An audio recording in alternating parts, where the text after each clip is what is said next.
என்னோட மத்த videos compare பண்ணும்போது இந்த வீடியோ கொஞ்சம் டிஃபரெண்ட்டா இருக்க போகுது. இதுவரைக்கும் நீங்க பார்த்த சாகர் பார்த்தீங்கன்னா, அதாவது நான் என்ன சொல்றேன், YouTubeல ட்ரேடிங் சொல்லிக் குடுத்து பார்த்திருப்பீங்க. நான் என்னோட ஓன் ஸ்ட்ராட்டஜி பில்ட் பண்ணி பார்த்திருப்பீங்க. அண்ட் எனக்கு கீழ இப்போ ஒரு 100 and 200 ஸ்டூடண்ட்ஸ் படிச்சிட்டு இருக்காங்க. அது இல்லாம இப்போ YouTubeல 20,000 பிளஸ் சப்ஸ்கிரைபர்ஸ் இருக்காங்க. ஆனா இது எல்லாத்துக்கும் முன்னாடி நானும் உங்கள மாதிரி இருந்து தான் இந்த இடத்துக்கு வந்திருக்கேன். இந்த ட்ரேடிங் தான் கரியர்னு நினைச்சிட்டு இந்த ட்ரேடிங்குள்ள வரவங்க எல்லாருமே ஸ்ட்ரகிள் ஃபேஸ் பண்ணியிருப்பாங்க. அதே மாதிரி நானும் தான். நானும் உங்களோட இடத்துல இருந்து தான் இங்க வரைக்கும் வந்திருக்கேன். என்னோட டைம்ல நான் ட்ரேடிங் லேர்ன் பண்ணிட்டு இருக்கும்போது நான் எவ்வளவு ஸ்ட்ரகிள் பண்ணியிருக்கேன் அது எல்லாமே இந்த வீடியோல காட்ட போறேன். ஒரு பிரதர் வந்து எனக்கு கமெண்ட் பண்ணியிருந்தாரு என்னோட ப்ரீவியஸ் ஏதோ வீடியோல நினைக்கிறேன். லைக் உங்களோட ட்ரேடிங் ஜேர்னி பத்தி சொல்லியிருந்தாங்க. ஸோ இப்போ ட்ரேடிங் ஜேர்னி பத்தி சொல்லணும்னா, அதாவது என்னோட ஜேர்னியை இத்தனை பேருக்கு முன்னாடி சொல்றேன். ஸோ என்னோட இதை இன்ஸ்பயர் பண்ணிட்டு அவங்களும் இப்போ பண்ண போறாங்க. ஏன்னா நான் அவ்வளவும் இப்போ எதுவுமே சாதிக்கல. I am just still in a growing stage. நான் என்னோட ட்ரேடிங் ஜேர்னி நான் எப்போ சொல்லான்ட்டு இருக்கேன்னா, லைக் நீங்க தம்ப்லைன்ல பார்த்த மாதிரி இந்த பக்கம் ஒரு ஜி வேகன், இந்த பக்கம் ஒரு BMW இருக்கும்போது நான் என்னோட ட்ரேடிங் ஜேர்னியை நான் சொல்றேன். ஆனா நான் ட்ரேடிங் ஸ்டார்ட் பண்ணும்போது நான் பட்டுக்கிட்டு இருந்த ஸ்ட்ரகிள் அதெல்லாமே ஒரு சின்ன சின்ன கிளிப்பா நான் வந்து டாக்குமெண்ட்ரி பண்ணலான்ட்டு அதெல்லாமே எடுத்து வச்சிருந்தேன். ஸோ நிறைய வீடியோஸும் இல்லை, ஒரு சின்ன சின்ன கிளிப்பாக 2-3 வீடியோஸ் இருக்கும். ஸோ அதெல்லாமே நான் உங்களுக்கு இந்த வீடியோவில் காட்டுறேன். ஸோ அந்த வீடியோஸ் எல்லாம் நான் எடுக்கும்போது பார்த்தீங்கன்னா என்னோட அக்கௌண்ட் ரொம்பவே சின்னதாக இருக்கும். ஸோ என்னோட கேபிட்டல் எல்லாமே நான் உங்களுக்கு காட்டுறேன். கேபிட்டல் பார்த்தீங்கன்னா லெஸ் தென் $10 இருக்கும். ஸோ இப்போ என்னோட கேபிட்டல் பார்த்தீங்கன்னா 4 lakh 5 lakh 10 lakhன்னு போயிட்டு இருக்கும். ஆனால் நான் ஸ்டார்ட் பண்ணும்போது, அதாவது ஒரு 2 yearsக்கு முன்னாடி மை கேபிட்டல் வாஸ் ஜஸ்ட் $10. அப்போல்லாம் பார்த்தீங்கன்னா அந்த $10 வச்சு அட்லீஸ்ட் $1 எடுத்தால் கூட செம்ம ஹாப்பி ஆயிடுவேன். வீட்டில் எந்திரிச்சு போய் அம்மா இங்கே பாருங்கம்மா ப்ராஃபிட் பண்ணியிருக்கேன் இன்னைக்கு ₹100, அதாவது $1னா அப்ராக்ஸ் ₹100 வரும்ல, ₹100 இன்னைக்கு ப்ராஃபிட் பண்ணியிருக்கேன் அந்த மாதிரி எல்லாம் சொல்லுவேன். அடுத்த நாள் அதை ஜீரோ பண்ணி விட்டுருவேன். ஸோ நான் எப்படியாச்சும் ட்ரை பண்ணி ஒரு சின்ன சின்ன அமௌண்ட் உள்ள இன்வெஸ்ட் பண்ண ட்ரை பண்ணுவேன். நான் வந்து அப்போ கார்பரேட்டில் ஒர்க் பண்ணிட்டு இருந்தேன். அங்கே வர சேலரியில் ஒரு 10,000 எடுத்து நான் இந்த ட்ரேடிங்குள்ளே போட்டு அந்த மாதிரி நிறைய அக்கௌண்ட் ப்ளோ பண்ணியிருக்கேன். லைக் கவுண்ட் பண்ணி பார்த்தா ஒரு 20 to 30 அக்கௌண்ட் வரைக்கும் நான் இது வரைக்கும் ப்ளோ பண்ணியிருப்பேன். அந்த 20 to 30 அக்கௌண்ட்ஸும் பார்த்தீங்கன்னா மினிமம் ₹10,000 அதுக்குள்ளே இருக்கும். ஒவ்வொரு டைமும் ₹10,000 உள்ள போடுவேன், அக்கௌண்ட்டை ஜீரோ பண்ணி விட்டுருவேன். ₹10,000 உள்ள போடுவேன், அக்கௌண்ட் ஜீரோ பண்ணி விட்டுருவேன். அந்த மாதிரி பண்ணிட்டு இருக்கும்போது ஒரு டைம் என்கிட்ட ஒரு சேவிங்ஸ் வந்து ₹50,000 இருந்துச்சு. ஒரு டைம் என்ன பண்ணிட்டேன், ஓகே என்கிட்ட கேபிட்டல் சின்னதாக இருக்கிறதுனால தான் இப்போ அக்கௌண்ட்டை ப்ளோ பண்ணிட்டு இருக்கேன்.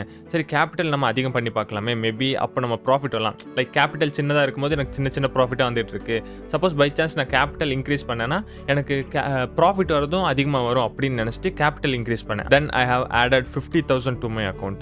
ஆனால் நீங்கள் சொன்னால் நம்ப மாட்டீங்க, அந்த 50,000 நான் 2 நாள் ப்ளோ பண்ணிட்டேன். சேம் இதே தான் எல்லாமே புதுசாக ட்ரேடிங் பண்ணுறவங்க நினச்சிட்டு இருப்பாங்க. லைக் நான் கேபிட்டல் அதிகமாக இன்வெஸ்ட் பண்ணால் நான் அதிகமாக ப்ராஃபிட் பண்ணலான்னு. பட் ஜஸ்ட் யோசிச்சு பாருங்களேன், நீங்கள் வந்து ஒரு சின்ன கேபிட்டல்லே உங்களால் ப்ராஃபிட் பண்ண முடியலன்னா பெரிய கேபிட்டல் ஏன் எவ்வளோ தான் உங்ககிட்ட கோடி இருந்தாலும் நீங்கள் வந்து ட்ரேடிங்கில் ப்ராஃபிட் பண்ண முடியாது. ஃபஸ்ட்டு உங்களுக்கு வந்து ட்ரேடிங்கில் லேர்னிங் வேணும். அதுக்கு முன்னாடி நீங்கள் வந்து கேபிட்டலை இன்வெஸ்ட் பண்ண வேணாம். ஆஸ் எ பிகினர் உங்கள் எல்லாத்துக்கும் நான் என்ன சஜஸ்ட் பண்ணுறேன்னா, ஜஸ்ட் ஒரு 5,000 to 10,000 இன்வெஸ்ட் பண்ணுங்கள். அதாவது ருபீஸில் சொல்கிறேன், டாலரில் இல்லை. ₹5,000 to 10,000 வரைக்கும் இன்வெஸ்ட் பண்ணுங்கள். அந்த 5,000லேருந்து 10,000 வரைக்கும் நீங்கள் வந்து ப்ராஃபிட் பண்ண யோசிக்க வேணாம். ஒரு மந்தில் நீங்கள் வந்து 5,000 to 10,000 இன்வெஸ்ட் பண்ணுறீங்கன்னா அந்த 5,000லேருந்து 10,000 நீங்கள் வந்து அந்த மந்த் எண்டு வரைக்கும் அந்த அக்கௌண்ட்டில் இருக்கணும். அதை மட்டும் நீங்கள் யோசிங்க. லைக் ட்ரேட் பண்ணாமல் நீங்கள் ட்ரேடும் எடுக்கணும், பட் அந்த கேபிட்டலை நீங்கள் சேவ் பண்ணணும். அதுதான் உங்களோட மெயின் கோலாக இருக்கும். அண்ட் நான் என்னோட ஜேர்னியில் பார்த்தீங்கன்னா நிறைய அழுந்திருக்கேன் இந்த ட்ரேடிங்கால். லைக் ஒவ்வொரு டைமும் அக்கௌண்ட்டில் காசு வரும், அந்த அக்கௌண்ட் அடுத்த நாளே ஜீரோ பண்ணி விட்டுருவேன். ஸோ இப்படியெல்லாம் இருந்துச்சுன்னா கண்டிப்பாக ரொம்பவே அழுக வரும். ஸோ நானும் நிறைய அழுதுருக்கேன். ஸ்லீப்லெஸ் நைட்ஸ் எல்லாமே இருக்கும். நான் வந்து நைட்லலாம் உட்காந்து படிச்சுட்டு இருப்பேன். அந்த வீடியோவும் ஒன்று இருக்குது, அதுவும் நான் உங்களுக்கு காட்டுறேன். அண்ட் ஒவ்வொரு டைமும் நான் தோத்துட்டே இருப்பேன் மார்க்கெட்டில். ஒவ்வொரு டைமும் இன்வெஸ்ட் பண்ணுவேன், அக்கௌண்ட் ஜீரோ ஆகும். அந்த மாதிரி போயிட்டே இருக்கும்போது ஒரு டைம் எனக்கு என்ன ஆச்சுன்னா, அட என்னடா நம்ம பண்ணுறோம், நம்ம எதாவது தப்பாக பண்ணுறோமோ அப்படின்னு நினச்சிட்டு சரி திரும்ப ரீஸ்டார்ட் பண்ணலாம்ட்டு மறுபடியும் ஃபஸ்ட்லேருந்து எல்லாமே படிப்பேன். லைக் டெக்னிக்கல் அனாலிசிஸ், இந்த சப்போர்ட் அண்ட் ரெசிஸ்டன்ஸ், இந்த ட்ரெண்ட் லைன் இதெல்லாமே இருக்குல்ல தெரியுமா, எல்லாமே ஓகே நம்ம மைண்டில் படித்தது எல்லாமே மறந்துடலாம். இப்போ மறுபடியும் ஃபஸ்ட்லேருந்து ஆரம்பிச்சா நம்ம மிஸ் பண்ணது கூட நமக்கு கிடச்சிரும். நம்ம என்ன மிஸ் பண்ணுறோம் நம்மளுக்கு தெரிஞ்சிடும். அதுக்கப்புறம் நம்ம ப்ராஃபிட் பண்ணலாம். அந்த மாதிரி திரும்ப திரும்ப ஒரே டாப்பிக்கை திரும்ப திரும்ப படிச்சுட்டு இருந்தேன். By the end of this video நான் உங்களை கொஞ்சமாவது மோட்டிவேட் பண்ணிடுவேன்னு நினைக்கிறேன். லைக் இப்போ நீங்கள் ஸ்ட்ரகிள் பண்ணிக்கிட்டு இருந்தீங்கன்னா இட்ஸ் பார்ட் ஆஃப் கேம். நீங்கள் வந்து ஸ்ட்ரகிள், இந்த ட்ரேடிங்கிற ஒரு ஜேர்னியில் இந்த ஸ்ட்ரகிளுங்கிறது மெயின் ரோல் ப்ளே பண்ணும். சப்போஸ் நீங்கள் ஸ்ட்ரகிளே பண்ணலன்னா நீங்கள் ட்ரேடிங்கே பண்ணலன்னு அர்த்தம். உங்கள் லைஃப்பில் நீங்கள் அடுத்த ஸ்டேஜுக்கு போக மாட்டீங்க. சப்போஸ் நீங்கள் இப்போ ஸ்ட்ரகிள் பண்ணிகிட்டு இருந்தீங்கன்னா நீங்கள் கரெக்டான பாதையில் இருக்கீங்க. Just keep doing it, you can also do it. Okay guys, இதுதான் பார்த்தீங்கன்னா என்னோட ஃபர்ஸ்ட் வீடியோ. ஸோ இது பார்த்தீங்கன்னா எப்போ நான் ஷூட் பண்ணேன் 26th ஆஃப் செப்டம்பர் 2024ல விச் இஸ் அப்ராக்ஸ் 1.5 இயர்னு பக்கம் ஆயிருக்கு நம்மளுக்கு. இப்போ பார்த்தீங்கன்னா என்னோட கேபிட்டல் பாருங்கள் இந்த இடத்துல ஜஸ்ட் $11.37. கேபிட்டல் 11.37. லைக் நான் இப்போ இன்வெஸ்ட் பண்ணது வந்து பார்த்தீங்கன்னா 5,000 ரூபீஸ் இன்வெஸ்ட் பண்ணேன். ஆனால் எல்லாமே லாஸ் பண்ணி என்கிட்ட கடைசியாக இருக்கிறது வந்து $11 தான் இருந்துச்சு. அது ஐஎன்ஆரில் பார்த்தீங்கன்னா $950. ஸோ அந்த $11 வச்சும் நான் ஒரு ட்ரேட் எடுத்திருப்பேன். ஸோ அதுவும் உங்களுக்கு காட்டுறேன். I have only $11.37 which is like 950 rupees and the market is going up. இன்னொரு விஷயம், நான் வந்து எல்லா வீடியோலையும் கொஞ்சம் இங்கிலீஷில் பேசிகிட்டு இருப்பேன். பிகாஸ் எனக்கு ஏன்னு தெரில, கேமரா ஆன் பண்ணால் இங்கிலீஷ் வாயில் வந்துடுது. இப்போ நான் உங்களுக்கு காட்டுற எல்லா வீடியோலையும் இங்கிலீஷில் தான் பேசிகிட்டு இருப்பேன். ஸோ கொஞ்சம் அட்ஜஸ்ட் பண்ணிக்கோங்க. ஓகே, இந்த இடத்துல பார்த்தீங்கன்னா நான் ஒரு ட்ரேட் எடுத்திருப்பேன். ஏன் இந்த ட்ரேட் எடுத்தேன்னு எனக்கு தெரியல. ஆல்ரெடி பார்த்தீங்கன்னா ஒரு ட்ரெண்ட் லைன் இந்த வழியே போயிட்டுருக்கு, அது கிளியராக தெரியுது.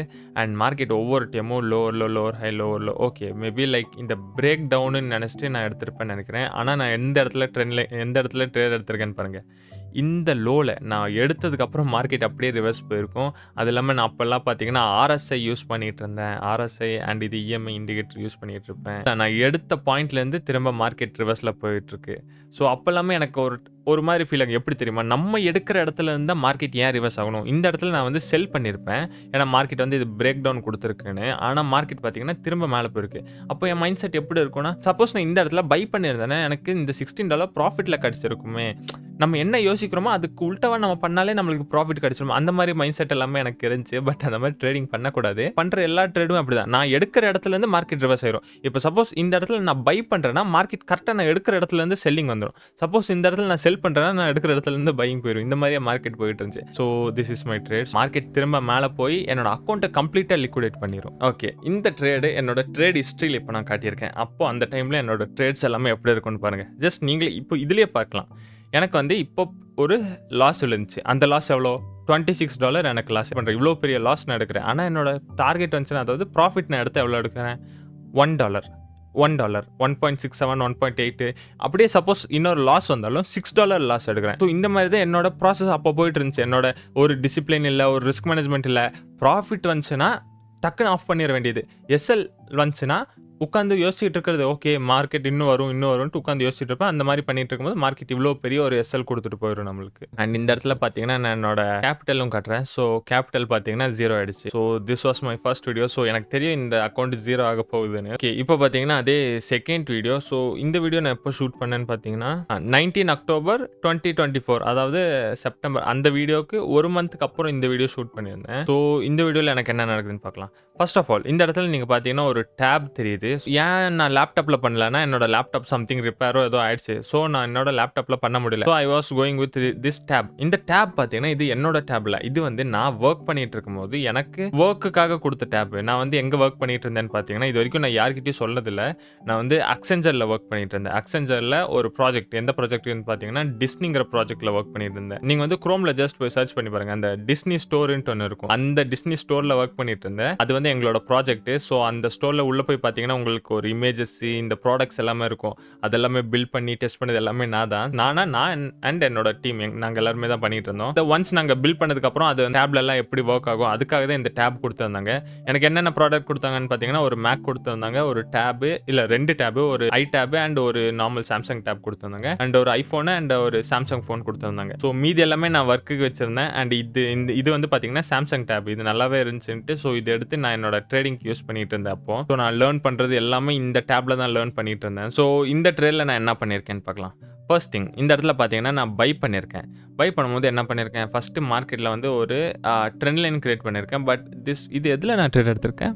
பிட்காயின் தான். என்ன இது பிட்காயின் சார்ட்டாக இது இவ்வளோ கேவலமாக இருக்குது? ஓகே, பிட்காயினில் 5 மினிட்ஸில் எடுத்திருக்கேன்னு நினைக்கிறேன். ஓகே ரைட், 5 மினிட்ஸில் ஃபர்ஸ்ட் ஆஃப் ஆல் சார்ட்டே வந்து ரொம்ப கேவலமாக இருக்குது. என்ன ஒரு ரெட் வருது, green like chart is not good. First next பார்த்தீங்கன்னா இந்த ட்ரெண்ட் லைன் வந்து ஒரு ப்ராப்பரான ட்ரெண்ட் லைன் இல்லை. இந்த இடத்துல இருந்து சம்மந்தமே இல்லாமல் ஒரு லைன் போட்டிருக்கேன். இந்த 2 லைன் டச் ஆயிருக்கு. ஓகே, அண்ட் மேலே பார்த்தீங்கன்னா இன்னொரு சம்மந்தமே இல்லாமல் ஒரு லைன் போட்டிருக்கேன். ஒன்ஸ் மேபி இதை சேஞ்ச் ஆஃப் கேரக்டர்னு கன்சிடர் பண்ணிட்டு நம்ம இந்த இடத்துல இருந்து பை பண்ணியிருந்தோம்னா மார்க்கெட் மேலே போகும்னு நினச்சி எடுத்திருப்பேன்.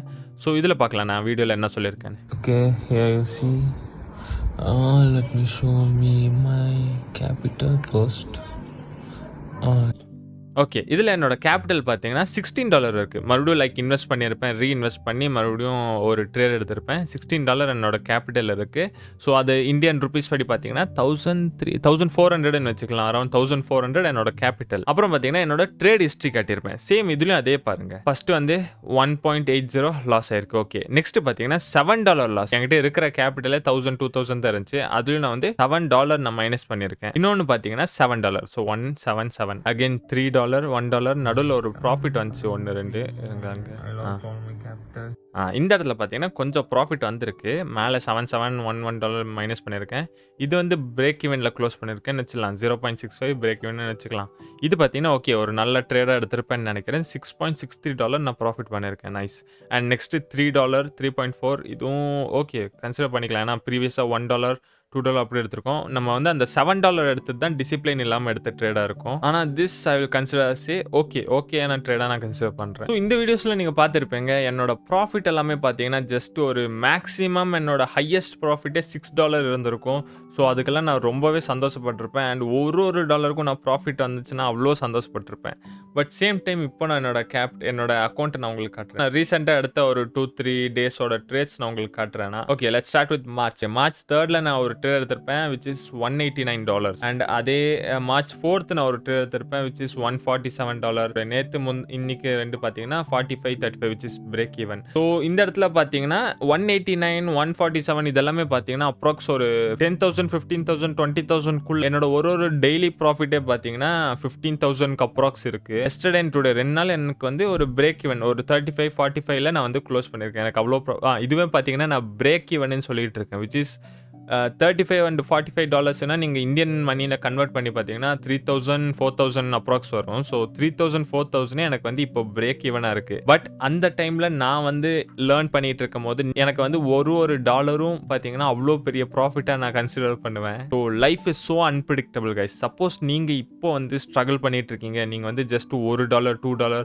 இல்லை $5 $6 இவ்வளோ தான் ப்ராஃபிட் பண்ணிட்டு இருந்தீங்கன்னா ரொம்பலாம் தூரம் இல்லை. ஜஸ்ட் நீங்கள் டிசிப்ளினாக இருந்து பாருங்கள். நெக்ஸ்ட் 6 மந்த்தில் நீங்களும் இந்த மாதிரி ப்ராஃபிட் பண்ணுவீங்க. நான் இப்போ உங்களுக்கு காட்டினது எல்லாமே ஜஸ்ட் 1 year இல்லை 1.5 year பக்கம் தான் நினைக்கிறேன் அந்த வீடியோஸ் எல்லாமே. இப்போ அதே 1 year பாஸ் பண்ணி இப்போ இங்கே வந்தோன்னா என்னோட பிரேக் ஈவன் ட்ரேட்ஸே வந்து பார்த்தீங்கன்னா $40 $50 விச் இஸ் 4,000 5,000 கிட்ட இருக்கும். அப்போல்லாம் நான் என்னோட மைண்ட் செட் எப்படி இருந்துச்சுன்னா ஒரு நாளைக்கு ஒரு 400 500 ஒரு 1,000 rupees வந்தால் கூட எனக்கு ஓகே. ஒரு நாளைக்கு நான் 1,000 rupees பண்ணால் கூட ஒரு மாதத்துக்கு நான் 30,000 பண்ணிடுவேன். என்னோட கம்பெனியில் கொடுக்குற சேலரி விட அதிகமாக நான் இங்கே பண்ணிடுவேன். அந்த மாதிரி மைண்ட் செட் இருந்துச்சு. பட் நான் இப்போ 30,000 எல்லாமே ஜஸ்ட் 1 or 2 daysல பண்ணிடுவேன். பட் இப்போ மைண்ட் செட் எப்படி இருந்துச்சுன்னா சரி ஓகே பார்த்துக்கலாம். அந்த மாதிரி எதுக்குமே எக்ஸைட் ஆகுறதில்ல. ஓகே இப்போ உங்களுக்கு இன்னொரு வீடியோ காட்டுறேன்.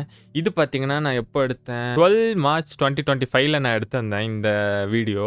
ஸோ இந்த வீடியோ எடுக்கிறதுக்கு முன்னாடி நான் பார்த்தீங்கன்னா செம்மையாக அழுந்திருப்பேன். நான் வந்து ரிசைன் பண்ண போகிறேன் அப்போ தான் என்னோட கம்பெனிலேருந்து ஒரு 1 monthல இல்லை 1 or 2 monthல நான் ரிசைன் பண்ணிடுவேன். நான் ஆல்ரெடி நோட்டீஸ் பீரியடில் இருக்கேன்னு நினைக்கிறேன் அப்போது. ஸோ அந்த டைமில் எனக்கு என்ன ஆச்சுன்னா எல்லாமே மார்க்கெட்டில் இருக்கிறது எல்லாத்தையுமே படிச்சிட்டேன். பட் ஸ்டில் எனக்கு வந்து அந்த ஏதோ ஒரு இடத்துல ஸ்ட்ரகிள் ஆகிறேன். லைக் என்னோட மைண்ட் செட் எல்லாத்தையுமே படிச்சிட்டோமே மறுபடியும் ஏன் நம்மளுக்கு லாஸ் ஆகுது. நான் வந்து நிறைய யூடியூபர்ஸ் எல்லாத்தையுமே பார்ப்பேன். அவங்க எல்லாருமே ப்ராஃபிட் பண்ணுவாங்க. அப்போல்லாம் என்னோட மைண்ட் செட் எப்படி இருக்குன்னா இவங்கெல்லாம் ஏதாச்சும் பொய் சொல்கிறாங்களே, இவங்க ப்ராஃபிட் பண்ணுறது இல்லையோ, மேபி லைக் ட்ரேடிங்ன்ட்டு ஒன்று இல்லவே இல்லை. நம்ம மென்டலி ஒரு பொய் சொல்லிட்டு நம்மளை அதை வந்து நம்ப வச்சுட்டு நம்மகிட்ட வந்து காசு எடுக்க தான் இந்த மாதிரி ஒன்று பண்ணுறாங்களோ அந்த மாதிரியெல்லாம் என்னோட மைண்ட் செட் இருந்துச்சு. பட் ChatGPT கிட்டலாம் அப்போ நான் நிறைய மெசேஜ் பண்ணுவேன். இந்த மாதிரி ChatGPT கிட்ட கேட்பேன், இது ட்ரேடிங்ன்ட்டு ஒன்று இருக்கா, இதில் நம்ம ட்ரேட் பண்ணால் ப்ராஃபிட். ஏன்னா இது வந்து நான் ட்ரேடிங்குள்ளே வரும்போது நான் இந்த கேள்வியெல்லாம் கேட்கல. ட்ரேடிங் பண்ணி மீன்ஸ் இதுக்கு முன்னாடியே நிறைய ப்ராஃபிட் எல்லாமே பண்ணியிருக்கேன். But still after a year நான் ட்ரேடிங் ஸ்டார்ட் பண்ணி 1 yearக்கு அப்புறம் இந்த வீடியோ எடுத்தேன். அப்போ என்னோட மைண்ட் செட்டில் இந்த மாதிரிலாம் ஃபீல் ஆகுது. பிகாஸ் அவ்வளோ ஸ்ட்ரகிள் பண்ணேன் நான். லைக் ஆஃப்டர் 1 year ஆல்சோ நம்மளுக்கு வந்து ஒரு ப்ராஃபிட் வரல, எனக்கு வந்து ஒன்றுமே வர மாட்டேங்குது. Still again and again loss ஆகிட்டு இருக்கும்போது மைண்ட் செட் அந்த மாதிரி மாறிடும். நைட் ஒரு 1 or 2 o'clock நினைக்கிறேன் செம்மையாக ஒரு 1 hour பக்கம் கம்ப்ளீட்டாக அழுந்துட்டேன். லைக் யோசிச்சுட்டு இருந்தேன், லைக் நம்ம இதெல்லாம் பண்ண முடியுமா, நம்ம வாழ்க்கையில் சாதிக்க முடியுமா, இல்லை நம்ம இதே மிடில் கிளாஸாகவே இருந்துட்டு போயிடணுமா, அந்த மாதிரி யோசிச்சுட்டு ஃபுல்லாக அழுதுட்டு இருந்தேன். அப்புறம் பார்த்தீங்கன்னா சரி ஓகே நம்ம மறுபடியும் ஃப்ரெஷ்ஷாக ஸ்டார்ட் பண்ணலாம், என்ன நடந்தாலும் பார்த்துக்கலாம். ஃப்ரெஷ்ஷாக ஃபஸ்ட்லேருந்து என்னென்ன இருக்கோ அதெல்லாமே படிக்கலாம். கேண்டல்ஸ்டிக் படித்தேன். நெக்ஸ்ட் அந்த மார்க்கெட் ஸ்ட்ரக்சர், மறுபடியும் சப்போர்ட் ரெசிஸ்டன்ஸ், இந்த மாதிரி மறுபடியும் ஃபஸ்ட்லேருந்து படிக்க ஆரம்பித்தேன். அந்த மாதிரி டைமில் தான் இது நான் எடுத்திருந்தேன். ஸோ வெளியில் பார்த்தீங்கன்னா கம்ப்ளீட்டாக நைட்டாக இருக்குது. ஸோ இந்த இருட்டில் அப்படியே தூங்கிட்டு அந்த டேபை வச்சுக்கிட்டு இப்படி தூங்கிட்டு இருக்கும்போது போதே அந்த டேபில் அப்படியே பார்த்து படிச்சுட்டு அப்படியே தூங்கிடுவேன் தினமும். அந்த மாதிரி தான் டெய்லி என்னோட ரொட்டீனே அப்படி தான் போயிட்டுருக்கோம்.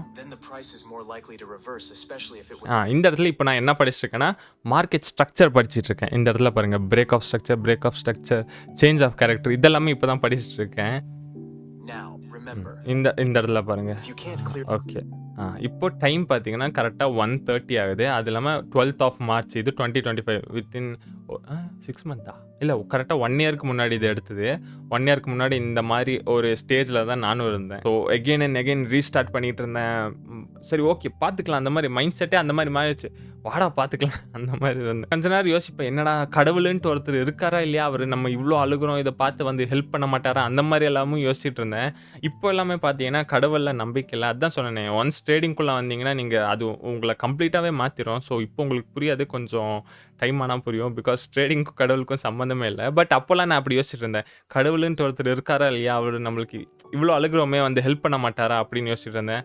அப்புறம் திரும்ப சரிவா அழுந்தாலாம் எந்த யூஸுமே இல்லை, திரும்ப நம்ம வந்து ரீஸ்டார்ட் பண்ணலாம் அப்படின்னு சொல்லிட்டு மறுபடியும் ஸ்டார்டிங்லேருந்து படிக்க ஆரம்பிச்சது. இந்த நைட்டு 1 மணி 2 மணிலாம் உட்காந்து படிச்சுட்டு இருப்பேன். காலையில் எனக்கு 8 மணிக்கெல்லாம் எந்திரிக்கணும். பிகாஸ் எனக்கு லாகின் பண்ணணும், கம்பெனி போகணும், கம்பெனி போயிட்டு லாகின் பண்ணணும். ஸோ பரவாயில்ல, நம்ம எவ்வளோ மணி ஆனாலும் படிச்சுக்கலாம், நம்ம காலையில் எந்திரிச்சு கம்பெனி போயிட்டு டக்குன்னு வேலை முடிச்சு அப்போ வேணால் நம்ம தூங்கிக்கலாம், அந்த மாதிரி எல்லாம் மைண்ட் செட் இருந்துச்சு. ஸோ அந்த மாதிரி டைமில் தான் இந்த வீடியோ ஷூட் பண்ணியிருந்தேன். ஸோ இந்த மாதிரி எகெயின் நான் ரீஸ்டார்ட் பண்ண ஆரம்பிச்சேன்ல, மீன்ஸ் இது ஒரு டைம் இல்லை, எகெயின் ஒரு 2-3 டைம் இந்த மாதிரி ரீஸ்டார்ட் பண்ணி எகெயின் ஃபர்ஸ்ட்லேருந்து படித்தேன். எகெயின் கேண்டில் ஸ்டிக் படிப்பேன், again break of structure, change of character, market structure, support and resistance, இதெல்லாமே படிப்பேன். அப்புறம் தான் நானும் யோசிச்சப்போ இதெல்லாமே எனக்கு தெரியுமே, திரும்ப நான் இதையே படிச்சிருப்பேன், எங்கேயோ ஒரு இடத்துல மிஸ் பண்ணுறேன்னு யோசிச்சேன். அப்போ தான் எனக்கு ரியலைஸ் ஆச்சு, மார்க்கெட்டில் வந்து இந்த டெக்னிக்கல் அனாலிசிஸ் எல்லாம் ஜஸ்ட் ஒரு 10 to 20%, மீதி இருக்கிறது எல்லாமே நம்ம சைக்காலஜி, நம்ம மைண்ட் செட், இதுதான் எல்லாமே. ஸோ அப்போ நான் வந்து சைக்காலஜி பற்றி படிக்க ஆரம்பித்தேன். இப்போ நீங்கள் பார்த்தீங்கன்னா என்னோட மென்டர்ஷிப்பில் சரி, என்னோட யூடியூப் வீடியோவில் எல்லாமே பார்த்தீங்கன்னா நான் சைக்காலஜி மார்க்கெட்டில் இப்போ இந்த break of structure, change of character, இதெல்லாமே ஒரு டெக்னிக்கல் வேர்டு. ஆனால் நான் என்னோட மென்டர்ஷிப்பில் இல்லைனா என்னோட இதுலேயும் சரி, யூடியூப் வீடியோலையும் சரி, எல்லாத்துலேயுமே ஏன் இந்த சேஞ்ச் ஆஃப் கேரக்டர் கிரியேட் ஆகுது, இதுக்கு பின்னாடி இருக்கிற சைக்காலஜி என்ன, இதெல்லாமே கிளியராக எக்ஸ்பிளைன் பண்ணியிருப்பேன். சப்போஸ் நீங்கள் என்னோட மென்டர்ஷிப் ஸ்டூடெண்ட் யாராச்சும் இருந்தீங்கன்னா உங்களுக்கு தெரிஞ்சிருக்கும், நான் இந்த சைக்காலஜி பற்றி எல்லாமே கிளியராக உங்களுக்கு எக்ஸ்பிளைன் பண்ணியிருப்பேன். அண்ட் அது இல்லாமல் அந்த டைமில் நான் கண்டினியூஸாக மணியை லூஸ் பண்ணிகிட்டே இருந்தேன். அப்போ என்னோட மைண்ட் செட் எப்படி இருந்துச்சுன்னா, ஓகே இப்போ நம்ம வந்து 10,000 rupees நம்ம வந்து உள்ளே எடுத்துகிட்டு வரோம் மார்க்கெட்டுக்குள்ளே. சப்போஸ் இந்த அமௌண்ட் நம்ம லாஸ் பண்ணிட்டோம்னா, நான் என்னோட மைண்ட் செட் எப்படி வைப்பேன்னா, இந்த $10,000 rupees நான் வந்து மார்க்கெட் கிட்ட வச்சுக்க கொடுத்துருப்பேன். இப்போதைக்கு இதான் வை அப்படின்னு மார்க்கெட் கிட்ட வச்சுப்பேன். மார்க்கெட் வந்து ஒரு பேங்க் மாதிரி நான் பார்ப்பேன். பேங்க்ல இப்போதைக்கு வைக்கலாம், நம்ம வந்து ஃபியூச்சரில் நம்ம வந்து அந்த காசை வெளியில் எடுத்துடலாம். இப்போதைக்கு எனக்கு அது லாஸ் கீஸ் எல்லாமே எதுவுமே ஆகலை. இப்போதைக்கு நான் அந்த பேங்க்ல வைக்கிறேன், ஃபியூச்சரில் அந்த பேங்க்லேருந்து வெளியில் எடுத்துருவேன். இதுதான் என்னோட மைண்ட் செட்டே அப்படி தான் இருந்துச்சு. அதனாலேயே பாதி பார்த்தீங்கன்னா நான் கிவ் அப் பண்ணல. ஒவ்வொரு டைமும் கிவ் அப் பண்ணணும்னு தோணும் போதில் என்னோட காசு அதுக்குள்ளே இருக்குது, நான் வச்சுக்க கொடுத்துருக்கேன். சப்போஸ் நான் கிவ் அப் பண்ணிட்டேன்னா அந்த காசை நான் திரும்ப வாங்க முடியாது. ஸோ கிவ் அப் பண்ண வேணால் திரும்ப பண்ணலாம், நம்ம அந்த காசை வேணால் நம்ம அப்புறம் வாங்கிக்கலாம், இப்போ மெதுவாக பண்ணிக்கிட்டே படிச்சுட்டே போகலாம், அந்த மாதிரி நினச்சி தான் திரும்ப கிவ் அப் பண்ணாமல் நானே என்னை புஷ் பண்ணிட்டு இருந்தேன். இப்போது நீங்கள் சப்போஸ் ஸ்ட்ரகிள் பண்ணிட்டு இருந்தீங்கன்னா, it is a part of trading. Like ட்ரேடிங்ன்ட்டு இல்லை, நீங்கள் எந்த பிஸ்னஸாக இருந்தாலும் சரி, சப்போஸ் நீங்கள் அந்த பிஸ்னஸில் ஸ்ட்ரகிள் பண்ணிட்டு இருந்தீங்கன்னா it is part of business பண்ணுற எல்லாருமே அந்த ஃபேஸை தாண்டி தான் வந்திருக்காங்க. இந்த டைமில் உங்களுக்கு வந்து மைண்டே குழப்புற மாதிரி இருக்கும், நம்ம கிவ் அப் பண்ணிடலாமான்னு தோணும். ஆனால் ஒன்று மட்டும் சொல்கிறேன், கிவ் அப் பண்ணாதீங்க, திரும்ப ஸ்டார்ட் பண்ணுங்கள், ரீஸ்டார்ட் பண்ணுங்கள், பார்த்துக்கலாம். நம்ம வந்து நீங்கள் வந்து இப்போ எவ்வளோ லாஸஸ் பண்ணுறீங்க அதெல்லாமே ஜஸ்ட் 1 monthல நீங்கள் கவர் பண்ணிடலாம். ஸோ ஜஸ்ட் நான் சொல்கிறது ஒன்று தான், don't give up, keep trying, உங்களோட டைமும் ஸ்டார்ட் ஆகும். ஸோ இந்த வீடியோவிலேருந்து உங்களுக்கு ஏதாச்சும் ஒரு சின்ன மோட்டிவேஷனாவது கிடச்சிருக்கும்னு நினைக்கிறேன். ஸோ உங்களோட ஜேர்னி கூட என்னோட ஜேர்னியும் நீங்கள் ரிலேட் பண்ணலான்னு நினைக்கிறேன். சப்போஸ் என்னோட ஸ்ட்ரகிள் வீடியோ எல்லாம் பார்த்து உங்களோட ஜேர்னி கூட நீங்கள் ரிலேட் பண்ணிங்கன்னா, என்னோட இப்போ நான் இருக்கிறேன் பார்த்தீங்களா, இப்போ நான் எப்படி இப்போ சப்போஸ் நான் அதான் சொல்கிறேன், என்கிட்ட என்னோட மொபைல் இது வந்து என்னோட மொபைல் நான் வந்து நான் வேலைக்கு போகும்போது வாங்கினேன். எப்படியாச்சும் வாங்கி இஎம்ஐ கட்டிடலாம் அந்த மாதிரி தான் வாங்கியிருந்தேன். ஸோ இது இஎம்ஐ கட்டி முடிக்கிறதுக்குள்ளேயே 1 வருஷம் ஆயிடுச்சு. ஆனால் இப்போ நான் இந்த மாதிரி நினச்சிங்கன்னா iPhone 13 ஒரு மாதத்துக்கு 1-2 iPhone 13 நான் வாங்கலாம். ஸோ இது வந்து நான் ஷோ ஆஃபுக்கு நான் சொல்கிறேன். இப்போ சப்போஸ் நீங்கள் இந்த ஸ்டேஜில் உங்களோட ஸ்ட்ரகிள் பண்ணிட்டு இருந்தீங்கன்னா, நாளைக்கு நீங்களும் இந்த ஸ்டேஜுக்கு வரலாம். இது ரொம்ப நல்ல நேரம் இல்லை, ஜஸ்ட் ஒரு 6 month or 1 year தான். ஒரு 6 month to 1 year மட்டும் நீங்கள் எதை பற்றியும் யோசிக்காமல் எங்கேயும் டிஸ்ட்ராக்ட் ஆகாமல் ஸ்ட்ரகிள் பண்ணிட்டு இருந்தீங்கன்னா, நெக்ஸ்ட் நீங்களும் இந்த இடத்துல இருப்பீங்க. அண்ட் சப்போஸ் உங்களில் யாராச்சும் வந்து என்னோட மென்டர்ஷிப்பில் ஜாயின் பண்ணணும்னு நினச்சிங்கன்னா, என்னோட மென்டர்ஷிப் பார்த்தீங்கன்னா இப்போ லைவாக இருக்குது. April 18th அன்னைக்கு வந்து பார்த்தீங்கன்னா என்னோட மென்டர்ஷிப் நான் எல்லாத்துக்குமே எடுக்க போகிறேன். ஸோ லைவாக 1-on-1 ஒன் கான்வர்சேஷனில் நான் உங்களுக்கு சொல்லிக் கொடுப்பேன். அந்த மாதிரி மென்டர்ஷிப் போகும். அது இல்லாமல் இந்த மென்டர்ஷிப்பில் ஒருத்தருக்கு $5,000 ஃபண்டட் அக்கௌண்ட் கிவ் அவே பண்ண போகிறேன். ஸோ சப்போஸ் நீங்களும் என்னோட மென்டர்ஷிப் ஜாயின் பண்ணணும்னு நினச்சிங்கன்னா கீழே டிஸ்கிரிப்ஷனில் லிங்க் இருக்குது. ஸோ நீங்கள் ஜாயின் பண்ணிக்கோங்க. ஸோ தேங்க்யூ ஃபார் வாட்சிங்.